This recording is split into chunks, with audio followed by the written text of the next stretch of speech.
the more elaborate, the better. The Senate will not die. So God's the man with the plan, and he's the boy that brings the joy. So give God a crack. Don't give him the sack. We love to get out there at Christmas and bring the love of Jesus to the world. I mean, I personally think that if Jesus was alive, he would be appalled at the things that go on at Christmas. Increasing crime rate, increasing adultery, fornication, increased alcoholism, all kinds of things. It's used sort of like an excuse to do all the things that you wouldn't do at any other time of year. And I think that's a result of the secularization of Christmas. If I was in charge of the country in its current state, it would be very difficult to change everything. We possibly favour an Islamic, solution to most things, if not everything. There's no obligation on a non-Muslim to do anything that Islam requires of a Muslim. And I think that's the biggest misconception, that we want to convert everyone and make this into a Muslim society or a Well, if everyone converted and they wanted that, fair enough. But then if they don't, we're not going to force you to, and that's not the way to do it. Yeah. If we wanted it. There's a verse in the Quran which says, La ikrah fi din, there's no compulsion in religion. There you are. You can't force people to become Muslim. God created us, He knows what's best for us, He knows how we work. And therefore, there's rules and regulations that He's sent down for us is the best way for all of us to live. This is our country. We were born and brought up here. We can only offer Islam, or some of the principles of Islam, or the belief for individuals as an alternative. The British people probably take centuries, possibly, for them to come around to the idea, but I think Islam is the ultimate solution.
Among the freedoms Western Muslims enjoy is the freedom to criticize the Western way of life.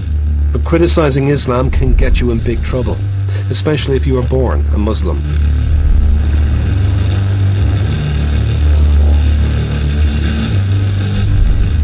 Mariam Namanzi fled Iran with her family when the mullahs came to power in 1979.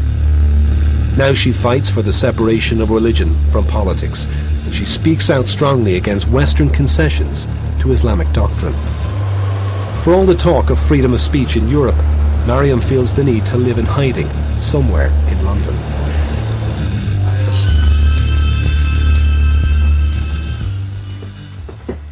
Why can't we say that society has the highest universal standards? And these are not standards that are Western or Eastern. These are standards that people have fought for, they've died for.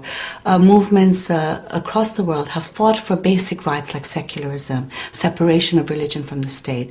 There's a reason for these, because when religion intervenes in people's lives, it restricts them. It imposes restrictions on people from how they can dress, to what they can eat, to who they can date, to who they can have sex with, to many other issues, to what they can say, to what they can think. You know, a lot of these people who are now deemed Muslim community have been born and brought up in this country. Why do they still have to be separated?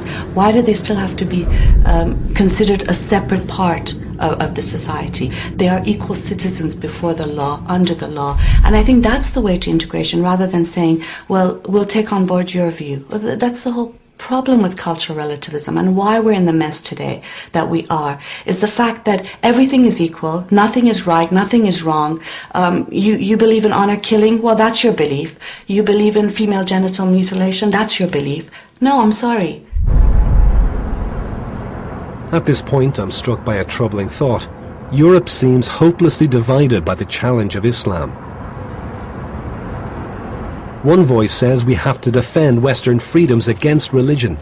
Another says the West needs to make Muslims feel at home. Maybe it's time we look somewhere else for guidance. Now, to be fair to Britain, if there was one place in Europe that should have been able to accommodate Islam amid Western values, it should have been here. I mean, given the overt multiculturalism of a city like London. But there's something missing. There's a missing ingredient here.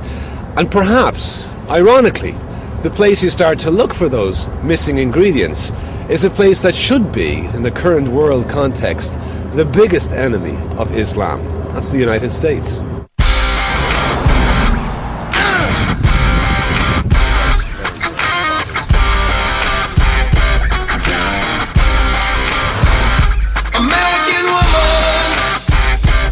California's Pacific Coast Highway is a long way from a grey London winter, and so is American Islam. Asma Hassangul is a lawyer by training and a writer by choice, the very model of a thoroughly liberated American Muslim. When you read her books or listen to her speak, there's precious little space for European problems like riots and radicals. For a long time, I didn't want to wear blue jeans. When we first moved to the United States, blue jeans were not exactly the way they are now. Women who wore blue jeans went to bars and picked up men and, you know, had one-night stands and things, and that was definitely not who I was going to be raised to be. I was raised in a traditional conservative environment. Are we excessive in America? Yes. Do we have materialistic tendencies? Yes, definitely. But I think materialism is obviously going to be bad, but if you don't have a religion like Islam behind you, you know, it can go amok. Living the American dream and getting things which are material, do you ever feel that conflicts with your faith? I don't think Islam is against material success, and the more material success you have, the more zakat you're able to do. Zakat is supposed to be a percentage of your income. Usually it's 2%. I think 10% is actually a fair measure. So I always make an effort. Whatever income I have, I consider that at least 2% of that does not belong to me. That belongs to the poor. Exactly. Yeah. And so I think material success is fine as long as you balance it with that sense of zakat. Asma was raised in Colorado, but her extended family live in the outer suburbs of Los Angeles. We joined 4 generations for dinner at Uncle Johnny's house. Johnny's originally from Pakistan and made his money out of a chain of 7-Eleven convenience stores. He's the classic American success story. But in his house that night, it was Asma's brother, Ali, who made the lasting impression. Alright, so this is Arabic food, and then down there is Pakistani.